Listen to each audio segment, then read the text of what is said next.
Friday morning to you. Thanks for joining us. It is 6 a.m. and I am Carrie Lane in for Eric Connor. And I'm Dana Marie McNichol in for Netta Arampur. Our top story today is the heat. So we're going to head over to Evan Irani for a check on that forecast. Heat alert.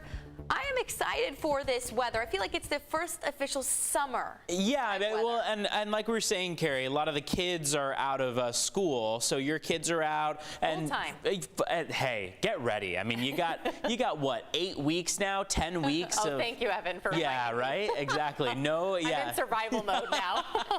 That's what I hear alongside many families here in San Diego. So it will not be a surprise that many families are going to be headed to the coastline to enjoy summer at the coast, right?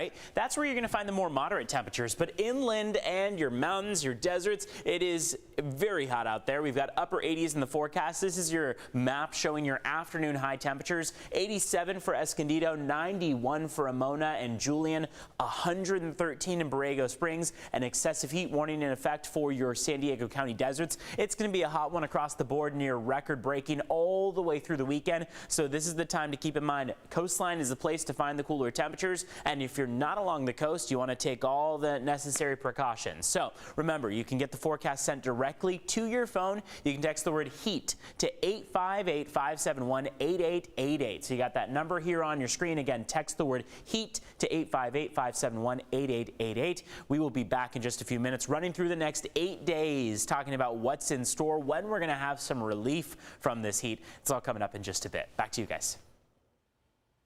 And developing this morning, a second military aircraft based out of San Diego crashes in Imperial County. All this morning, crew members in that chopper are safe. Yesterday's crash involved a helicopter based out of NAS North Island in Coronado. It crashed around 5 p.m. last night, about 35 miles north of Yuma, near the community of Palo Verde. All 4 members on board survived, but one was taken to a hospital with non-life-threatening injuries. The cause of this crash is under investigation. Now, this happened just one day after an Osprey from Camp Pendleton went down, killing 5 Marines. It crashed during a training flight near Glamis on Wednesday. This morning, we're hearing from relatives of one of the fallen Marines, 21-year-old Corporal Nathan Carlson, there on your screen. He enlisted in 2019, just days after graduating high school. His cousin says he had a kind personality and never shied away from helping people. It could be a complete stranger walking up to him, and he'll help you out any way possible. He'll be just the most big-hearted, loving soul. Corporal Carlson just got married 6 months ago to his high school sweetheart. The safety of the Osprey aircraft is being called into question because of this deadly crash. We will take a closer look at that coming up in just a few moments. And this morning, new water restrictions are in effect in the city of San Diego. That means starting today, you can't wash your car at home. CBS 8's Chris Groh is live on Harbor Island with what else you can and can't do. Good morning, Chris. Good morning, Dana Marie. And these are what are called level 2 water restrictions, and they are starting today. In fact, the city of San Diego announcing that it not only will be that you can't wash your car, but other things will be restricted as well, too. So, of course, the big ticket headline is going to be the car wash aspect, but important to point out, commercial car washes will still be allowed. However, lawns can now only be watered 3 days a week, and when you do water, has to be before 10 a.m. or after 6 p.m. However, this rule does not apply to commercial growers or golf courses. Irrigation is something that's not going to be allowed within 48 hours of rainfall. Now, as for the stats about this drought, very concerning. Californians used 19% more water this past March than they did in 2020. And doing so, they lowered Californians' cumulative water savings to just 3.7%. Now, elsewhere in the county, we're seeing other water restrictions go into place. Vista Irrigation District customers can only water their landscape 3 days a week, starting June 18th. Leaks must be repaired in 48 hours. The Vallecitos Water District is also asking its customers to limit irrigation to 3 days each week through the end of October. But of course, for the very latest on how water restrictions can impact you, especially in the city that you live in, like in San Diego, just go to our website, cbs8.com, and click on that story link. Back to you. Chris Grow reporting. Thank you. This morning, a man has been charged with murder after the disappearance of a San Diego woman in Houston. So take a look. Authorities say this is the man not in custody who remains still at large. 24-year-old Felicia Johnson was last seen leaving a Houston nightclub nearly 2 years ago. Police now say the suspect picked up Johnson from an apartment, took her to his home, and then killed her. Her body was never found. And this morning, one person is being treated for injuries after firefighters rescued 4 people stuck on the border wall. It all happened around 5:30 p.m. yesterday near Monument Road. This is just one of several recent incidents of people getting stuck or even falling from that border wall. A recent UCSD study said there have been 375 incidents of people falling over the past 3 years. This morning, the House committee investigating the January 6th attack on the Capitol are placing the blame on President Trump. The committee held its first hearing last night, calling the violence at the Capitol an attempted coup. The panel debuted new video of the attack and heard emotional testimony from Officer Caroline Edwards. What I saw was just a war scene. There were officers on the ground. They were bleeding. They were throwing up. The next hearing is scheduled for Monday, with several others scheduled for this month. This morning, 3 people are dead and 1 person is hurt after an employee opened fire at a machine plant in Smithsburg, Maryland. This happened yesterday around 11:30 a.m. our time. Authorities say the suspect and a state trooper were also hurt during a shootout. Police identified the suspect as a 23-year-old man from West Virginia and say he was armed with a semi-automatic handgun. He is now in custody. On Capitol Hill, another new gun control law just got the green light from the House.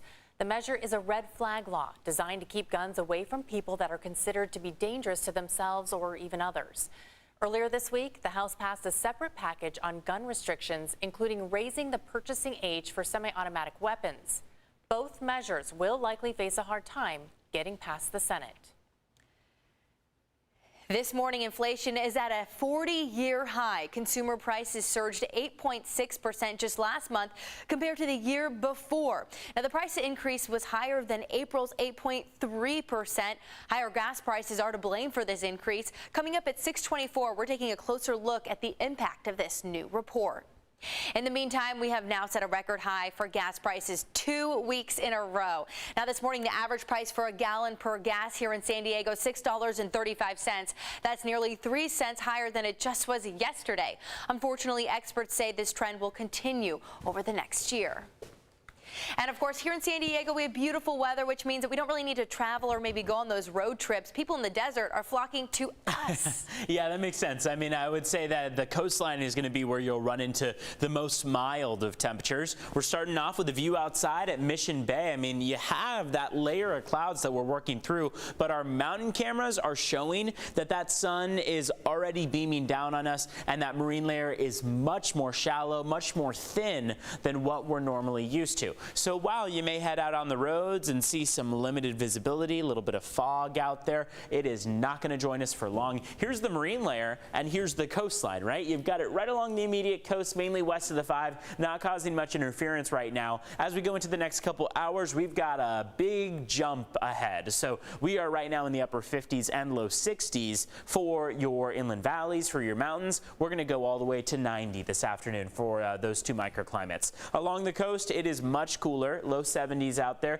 Couple coastal clouds hang out with us, but otherwise mostly sunny. We have a sea breeze that'll keep your temperatures more moderate. And then the minute you head away from the coast, you start to warm up. So that stretch between the coast and inland, you'll see that progressive warm up. All the way across the deserts, Borrego Springs, Ocotillo Wells, 114 degrees, warming to 116 by tomorrow. An excessive heat warning in effect. Here's what we got outside as far as your current temperatures go. Mainly 60s on the screen, couple upper 50s to work through. Poway's at 58, Escondido 60 degrees, 61 in Del Mar. Boy, if you're one of the kids out there enjoying the start of the summer, it is really going to feel like it. There's that excessive heat warning. It lasts all the way through Sunday. That means temperatures stay hot all weekend long.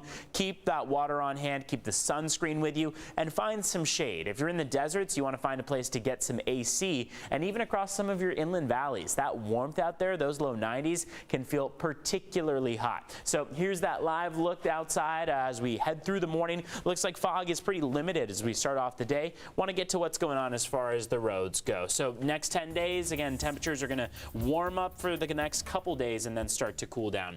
All right, here's what we got on the roads. Want to take you to just one crash on the 15. This one is just around the Serra Mesa area. Looks like it's on the 15 northbound as you get onto the 163. So far, CHP is on scene. They're working to clear it. It hasn't caused any major backups. In fact, I can zoom in just a bit on that area, take you a little bit closer. And as you can see, we're not seeing any major backups on the 15 or the 163. So looks like it's been able to be pushed over to the shoulder. CHP still on scene. Back